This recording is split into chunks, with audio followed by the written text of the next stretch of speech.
اعوذ باللہ من الشیطان الرجیم بسم اللہ الرحمن الرحیم الحمد للہ رب العالمین بارئ الخلائق اجمعین والصلاة والسلام علی سیدنا و نبینا ابی القاسم محمد والصلاة والسلام علی آلہ الطیبین الطاہرین المعصومین ولعنۃ اللہ علی اعدائہم اجمعین اما بعد فقد قال رسول اللہ صلی اللہ علیہ وآلہ وسلم ان الحسن والحسین سیدی شباب اہل الجنہ۔ امام حسن علیہ الصلوۃ والسلام کی ولادت کے مبارک اور سعید موقع پر آپ حضرات کی خدمت میں مبارکباد پیش کرتا ہوں۔ یہ عظیم ہستی پیغمبر اسلام کا بڑا نواسا حضرت علی علیہ الصلوۃ والسلام اور حضرت زہرا سلام اللہ علیہ کی پہلی اولاد یعنی امام حسن مجتبیٰ، آپ کا یوم ولادت ہے، ظاہر ہے کہ خوشی کا موقع ہے، اور وہ افراد کے جو پیغمبر اسلام کو ابتر کا طعنہ دیتے تھے ان کے منہ پر آپ کا وجود ایک بہت بڑا تماچا ہے۔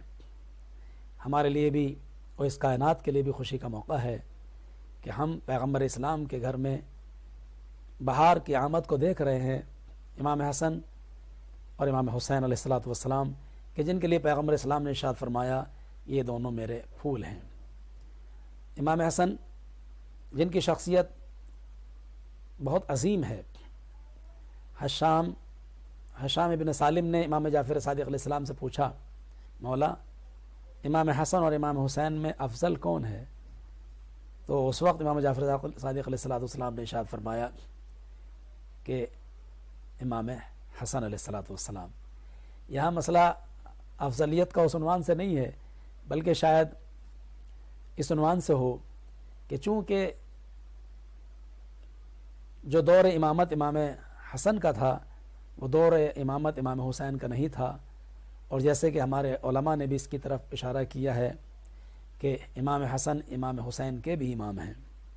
بہرحال کہنے کا مقصد یہ ہے، مراد یہ ہے کہ امام حسن کی شخصیت کوئی معمولی شخصیت نہیں ہے، آپ کے فضائل و مناقب جو امام حسین کے ہیں وہی آپ کے بھی فضائل و مناقب ہیں، اور ان کی زندگی بہت مشکل اور بہت کٹھن زندگی تھی۔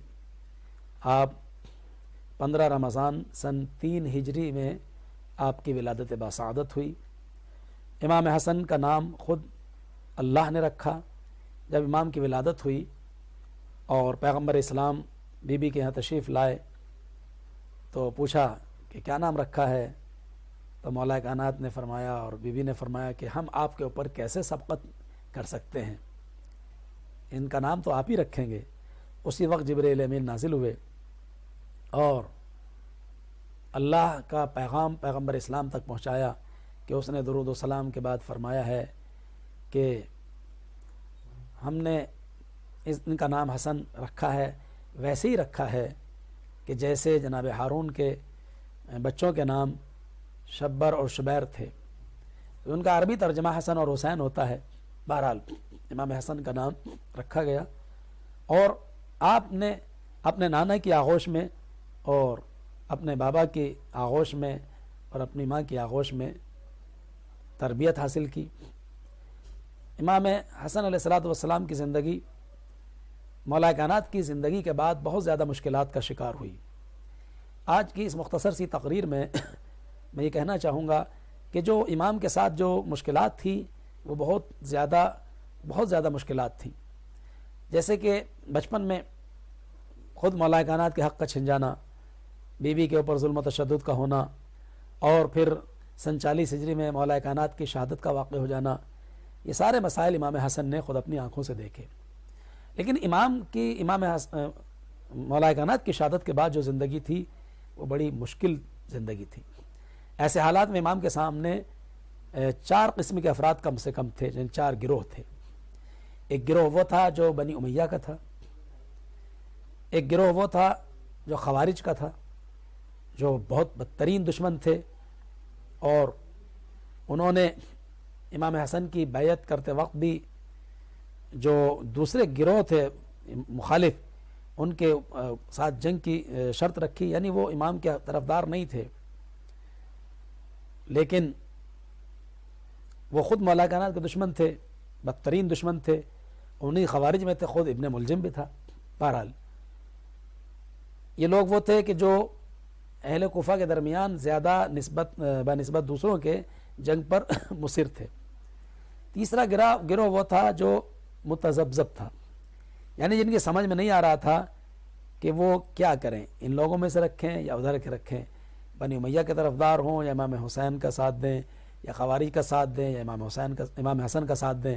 بہرحال ایک گروہ وہ تھا جو الحمرا کے نام سے تھا، یہ لوگ زیادہ تر زیاد کے سپاہی تھے، اور قابل ذکر ان کی خصوصیت یہ ہے کہ یہ ہوا کے رخ پہ چلتے تھے، جس کو دیکھا فاتح ہے، جس کو دیکھا یہ کامیاب ہے، اسی کی طرف ہو جاتے تھے۔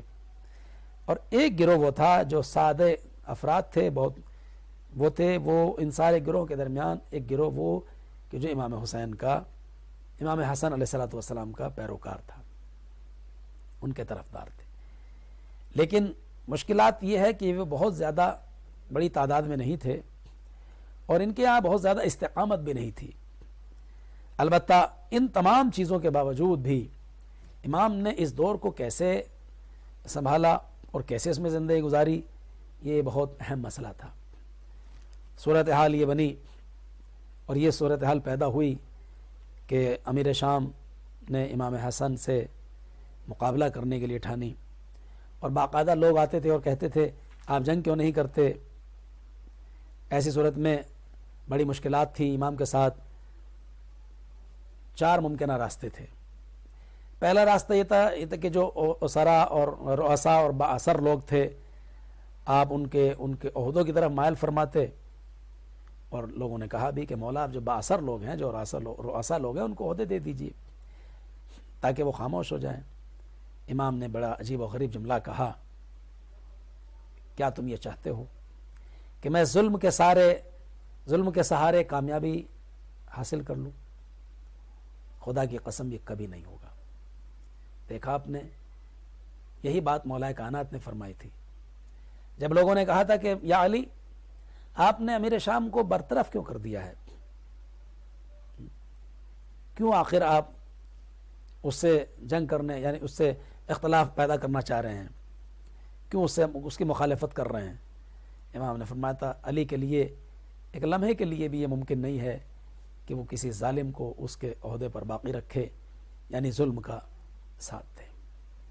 آج یہ صورتحال ہمارے سامنے بھی ہے۔ ہمیں کبھی بھی نہیں ڈرنا چاہیے، مظلوم کا ساتھ دینا چاہیے اور ظالم کے خلاف ہونا چاہیے۔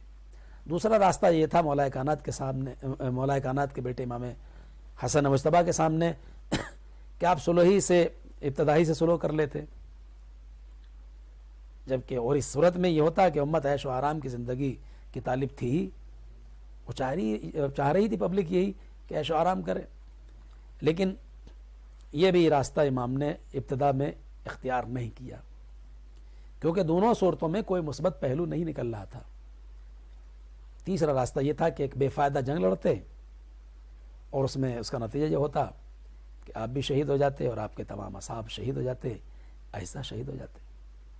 ظاہر ہے اس کا بھی کوئی حاصل نہیں تھا۔ چوتھا راستہ یہ تھا کہ آپ حقیقی جو پالیسی تھی آپ کی، اس کو صفحہ تاریخ پر ثبت کرتے، لکھتے، نیز حق پر ڈٹے رہتے، اور حق سے منحرف ہونے والوں کو لوگوں کے سامنے بے نقاب فرماتے۔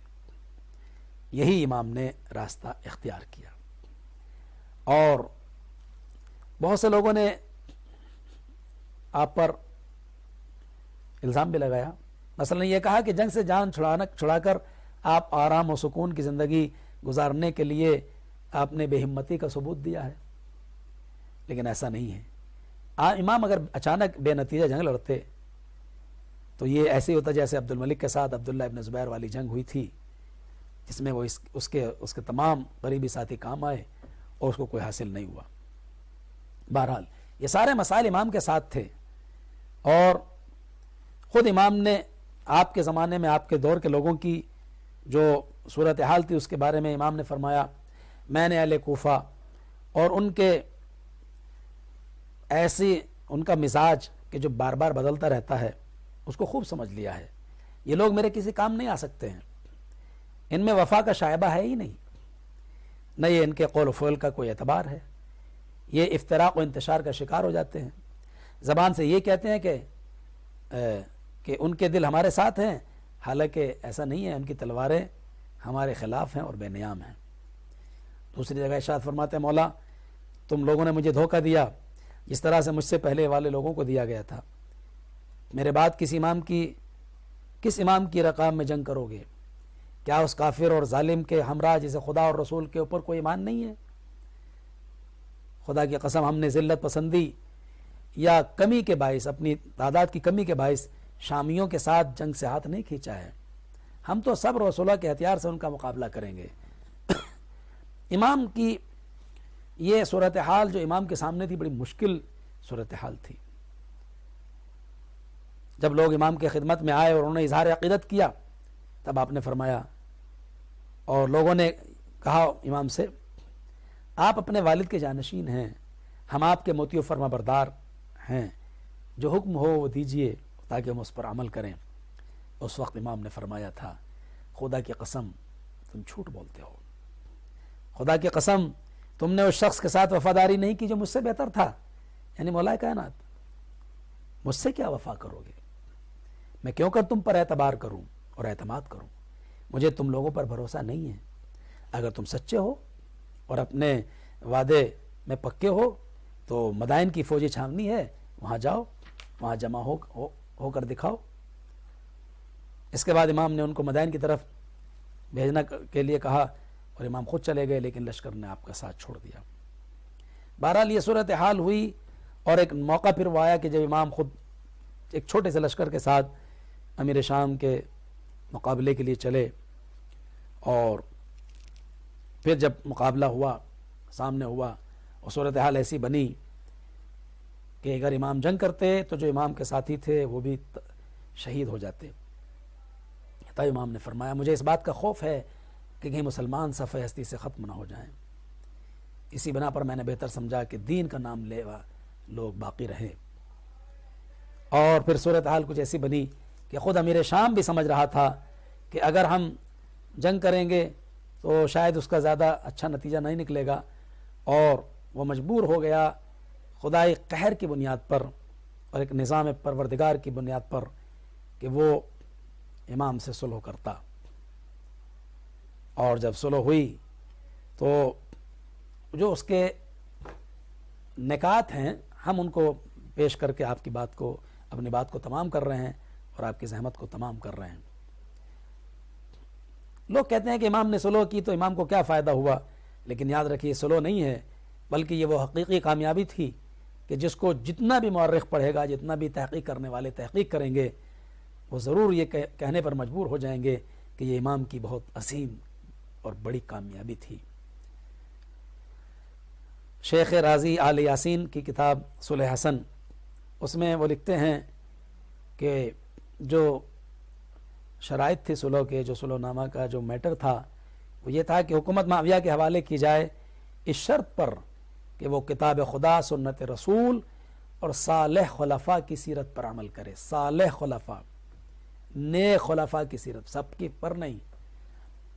حکومت کے بعد، حکومت کا جب مسئلہ آئے گا تو معاویہ کے بعد حکومت امام حسن کی ہوگی، حکومت امام حسن کی ہوگی. یہاں امامت سے کوئی بحث نہیں ہے یا خلافت کا مسئلہ نہیں ہے، حکومت امام حسن کی ہوگی. اور اگر آپ کو کوئی حادثہ پیش آ گیا، یعنی آپ شہید ہو گئے یا وفات پا گئے، تو وہ حکومت امام حسین کی طرف منتقل ہو جائے گی اور معاویہ کو یہ حق نہیں ہوگا کہ وہ کسی اور کو ولی عہد بنائے.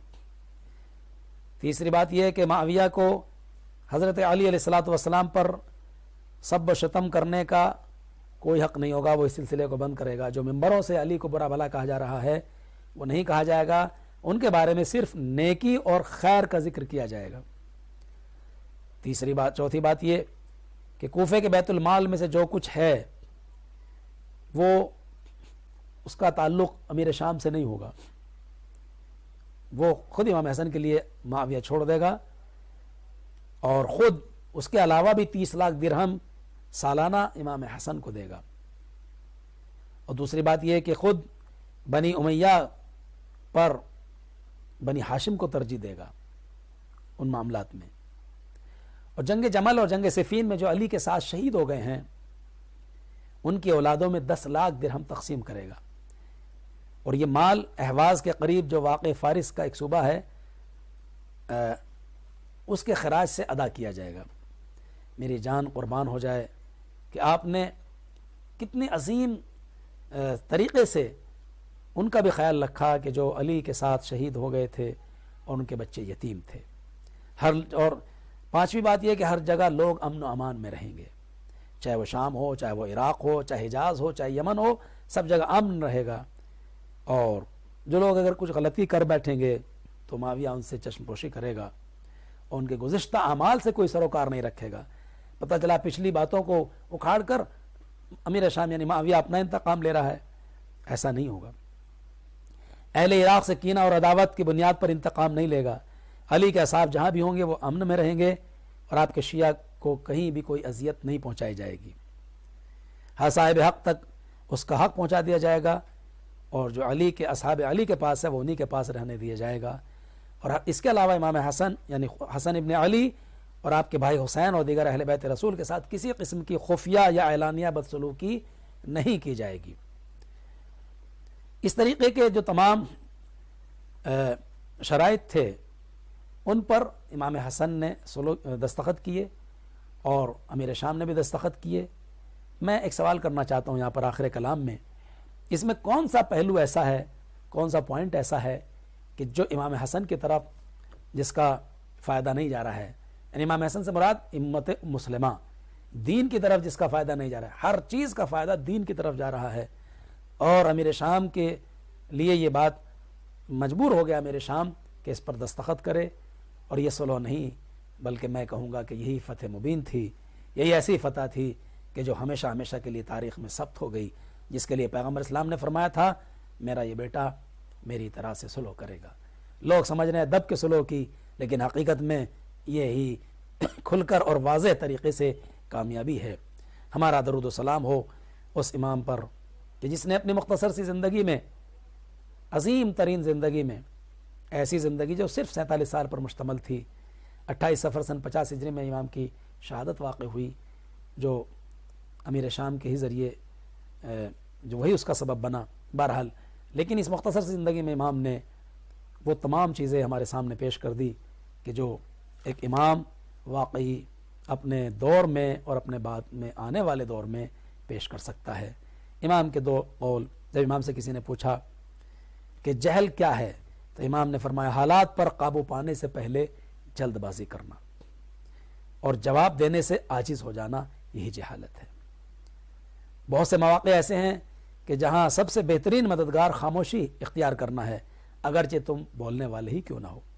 جب کسی نے عقل کے بارے میں سوال کیا تو فرمایا کہ عقل یہ ہے کہ جب تک حصول موقع ہے اس وقت تک غصے کے گھونٹ پیتے رہو، یعنی بلا وجہ وقت کو ضائع نہ کریں، بلکہ عقل مندی کا ثبوت یہی ہے کہ ہم وقت سے کما حق جو فائدہ اٹھانا چاہیے وہ فائدہ اٹھائیں۔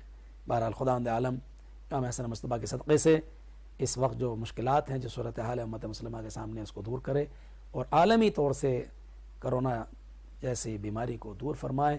فرزند حسن امام زمانہ کے ظہور میں تعجیل فرمائے، انتقام خون حسین جلد سے جلد لے۔ والسلام علیکم ورحمۃ اللہ وبرکاتہ۔